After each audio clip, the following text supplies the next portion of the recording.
Halo, selamat pagi anak ibu semua. Ketemu lagi dengan Ibu Witri. Hari ini atau pagi ini kita akan kembali belajar tentang tema 1, subtema 1 dan PP2 kelas 6 SD. Oke, sebelum kita mulai belajar, kita berdoa sesuai dengan kepercayaan masing-masing. Berdoa mulai. Selesai. Baiklah anak-anak ibu, hari ini karena kita akan belajar tentang tema 1, subtema 1, dan PB2, maka KD yang akan kita pelajari adalah matematika, PKN, dan SPDP. Jadi 3 mata pelajaran ini akan kita bahas pada pagi ini. Tujuan pembelajaran kita hari ini adalah yang pertama, kamu mampu menyebut bilangan sesuai nilai tempatnya dengan benar. Yang kedua, dengan menggunakan bilangan yang ada, kamu dapat mengurutnya dengan benar.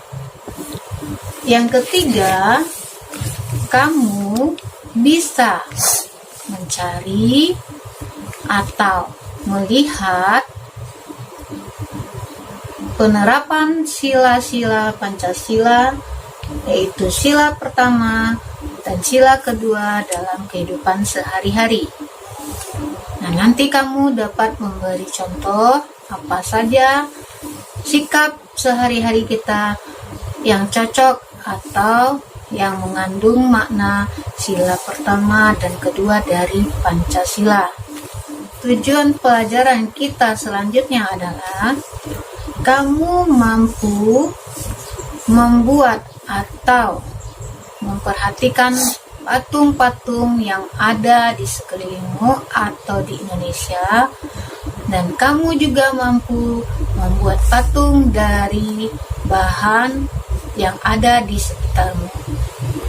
Untuk membuat patung ini, kita bisa menggunakan kayu atau tanah liat.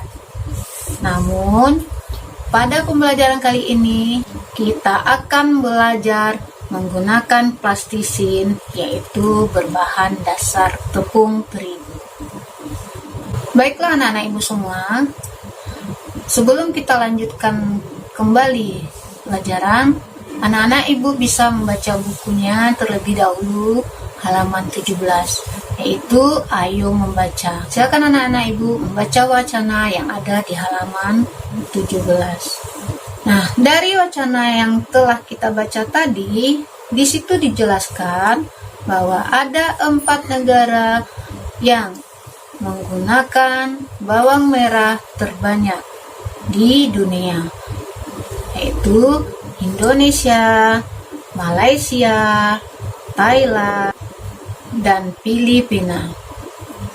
Nah, di antara negara yang 4 ini, Indonesia memakai atau pemakai bawang merah terbanyak, yaitu Indonesia sampai memakai bawang merah 160.800.000 ton per tahun. Nah, angka 160.800.000 ini jika kita kelompokkan menurut kelompoknya masing-masing, maka ini akan terdiri dari 3 kelompok, yaitu kelompok dasar, kelompok ratusan, dan kelompok jutaan. Pada tiap-tiap kelompok ini juga ada 3 kelompok lainnya atau 3 pembagian atau 3 kolom, yaitu kolom satuan, kolom puluhan, dan kolom ratusan. Seperti tabel yang ada di samping ini. Setiap 3 angka dari kanan, maka kita beri tanda pemisah yaitu titik. Di sini ada keterangan tentang tabel buah-buahan. Ada pisang, mangga, jeruk, dan nanas. Nah, masing-masing buah-buahan ini mempunyai jumlah yang berbeda-beda. Nah, coba kita masukkan ke tabel yang sudah ada seperti tadi. Ini jadinya.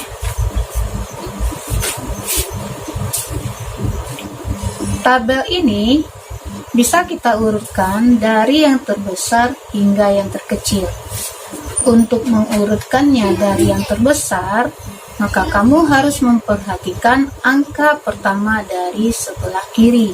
Ketika kita mengurut dari yang terbesar, maka angka yang paling kiri harus juga angka yang terbesar. Jadi diperhatikan angka yang paling kiri, mana angka yang terbesar, berarti itu adalah angka yang terbesar untuk mengurut bilangan yang 4 ini. Nah, seperti tabel ini kita tahu angka paling kiri yang terbesar adalah pisang, yaitu pisang memiliki angka 5 juta. Setelah pisang, keduanya adalah jeruk. Nah, untuk yang ketiga, antara si mangga dan si nanas memiliki angka yang sama, yaitu 1. Bagaimana kita menentukan mana yang paling besar? Maka kita lihat angka yang kedua dari sebelah kiri. Nah, di sini berarti yang kita lihat adalah angka ratusan dari kelompok ribuan. Seperti yang Ibu lingkari ini. Mana yang besar antara angka 6 dengan angka 4? Kita tahu angka 6 lebih besar dari angka 4. Maka di antara si mangga dan nanas, maka yang paling banyak produksinya adalah si mangga. Jadi dari tabel ini, ketika disuruh mengurut mana yang terbesar atau dari yang terbesar ke yang terkecil, maka urutan yang pertama adalah pisang, jeruk, kemudian mangga, yang terakhir nanas. Nah, ini adalah mengurut dari yang terbesar ke yang terkecil. Ketika kamu disuruh mengurut dari yang terkecil ke yang terbesar, angka yang pertama kita lihat paling kiri adalah angka yang terkecil. Nah, di sini kembali kita menemukan antara si mangga dan si nanas angkanya sama. Bagaimana menentukan yang terkecil? Maka kita lihat angka yang kedua dari sebelah kiri, yaitu angka ratusan dari kelompok ribuan. Angka ratusan dari kelompok ribuan si mangga itu adalah 6. Sementara si nanas, angka ratusan dari kelompok ribuannya adalah 4. Mana yang besar antara 6 dan 4? Ya benar, berarti yang terkecilnya itu angka 4, yang besarnya angka 6.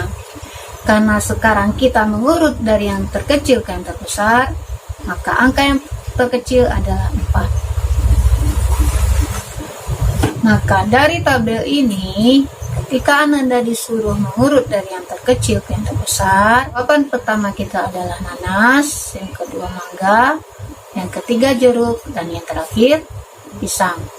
Itu adalah jawaban dari mengurut angka yang terkecil ke yang terbesar. Sekarang kita coba melanjutkan pelajaran. Coba anak-anak ibu baca. Wacana ayo berdiskusi halaman 22 dan 23. Setelah kamu membaca halaman 22 dan 23, di sana dapat kita simpulkan bahwa bahan-bahan dapur juga bisa dibikin menjadi obat. Nah, di wacana itu juga diceritakan kalau kawan-kawannya Edo membuat obat atau ramuan untuk Edo yang lagi sakit. Nah, bagaimanakah pendapat kamu tentang sikap teman-teman Edo ini? Dari sikap teman-teman Edo yang menolong Edo tadi, manakah yang paling cocok dengan sila yang ada di Pancasila? Masih ingat dengan bunyi Pancasila? Mari kita ingat kembali apa saja butir-butir dari Pancasila.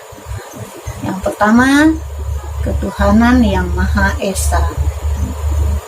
Yang kedua, kemanusiaan yang adil dan beradab. Yang ketiga, persatuan Indonesia.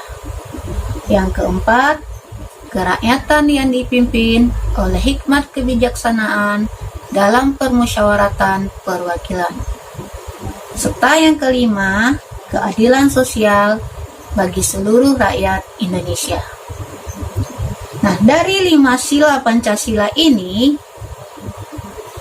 manakah yang cocok dengan sikap teman Edo tadi?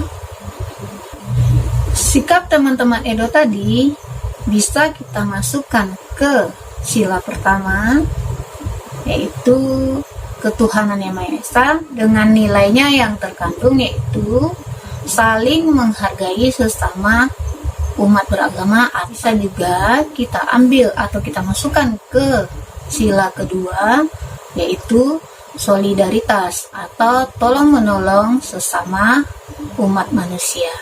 Bisa juga sikap teman Edo tadi kita artikan dengan suka memberi bantuan ke sesama manusia. Jadi sikap Edo tadi bisa kita kategorikan ke sila kedua. Jadi masuk ke nilai-nilai sila kedua dari Pancasila. Oke. Sekarang boleh anak-anak ibu buka buku halaman 25 dan 26. Di halaman 25 dan 26 ini ada beberapa contoh sikap sehari-hari yang sering kita lakukan, dan sikap-sikap ini sesuai dengan pertama dan kedua.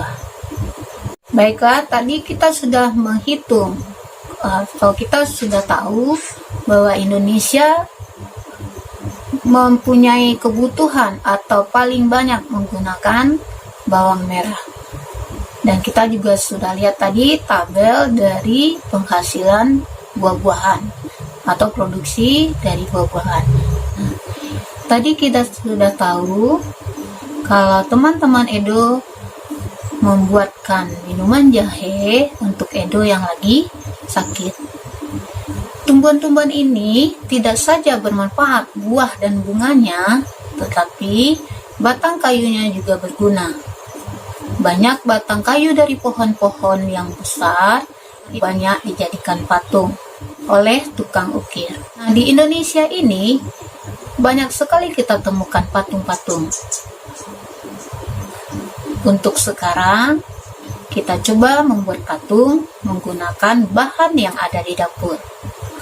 Kalau biasanya kita menggunakan tanah liat dan kayu, atau yang biasanya kita temukan patung terbuat dari tanah liat dan kayu.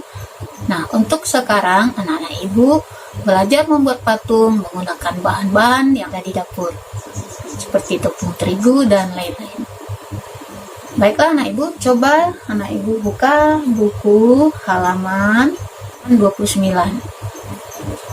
Nah, pada halaman ini sudah ditunjukkan bagaimana cara membuat plastisin dari tepung terigu. Silakan anak-anak ibu praktekkan, kemudian cobalah berkreasi dengan plastisin tepung ini. Baiklah anak-anak ibu semua, setelah kita pelajari tentang pengelompokan angka tadi dengan titik sebagai pemisahnya, terus kita juga sudah mempelajari tentang sikap kita sehari-hari yang mengandung butir-butir Pancasila, dan juga anak-anak ibu telah membuat plastisin dari bahan dapur yaitu tepung terigu. Maka sekarang kita akan menyimpulkan pelajaran hari ini, yaitu yang pertama, Indonesia, Malaysia, Filipina, dan Thailand adalah pengguna bawang merah terbesar, dan Indonesia pernah menggunakan bawang merah sebanyak 160.800.000 ton per tahunnya. Yang kedua, penulisan angka 160.800.000 itu terbagi pada 3 kelompok, yaitu kelompok dasar, kelompok ratusan, dan kelompok jutaan. Pada tiap-tiap kelompok ini juga ada 3 kelompok lainnya atau 3 pembagian atau 3 kolom, yaitu kolom satuan, kolom puluhan, dan kolom ratusan. Seperti tabel yang ini tadi. Selanjutnya, sikap kita sehari-hari dapat kita sesuaikan dengan butir-butir yang ada pada Pancasila. Dan yang terakhir, anak-anak ibu juga sudah membuat patung dari plastisin buatan yang bahan dasarnya dari bahan dapur, yaitu dari tepung. Baiklah anak-anak ibu semua, untuk tugas hari ini Ananda kerjakan buku tema 1 kelas 6 halaman 19 nomor 1 sampai dengan 4. Dan yang kedua, tulislah 2 contoh perilaku kehidupan sehari-hari yang mencerminkan sila pertama Pancasila dan sila kedua dari Pancasila.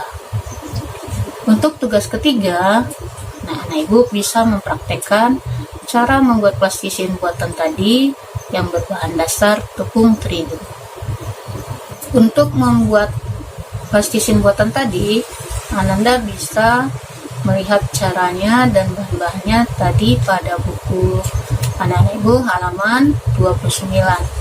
Baiklah anak-anak ibu semua, untuk hari ini ibu rasa cukup sampai di sini dulu pelajaran kita hari ini, tema 1, subtema 1 PB2. Ibu harap anak-anak ibu semua paham dan mengerti tentang pelajaran hari ini dan juga paham akan tugas yang ibu berikan tadi. Semoga tugasnya dapat dikerjakan dengan benar dan tepat. Sampai jumpa lagi di video berikutnya. Ibu ucapkan wabillahi taufiq wa hidayah. Assalamualaikum warahmatullahi wabarakatuh.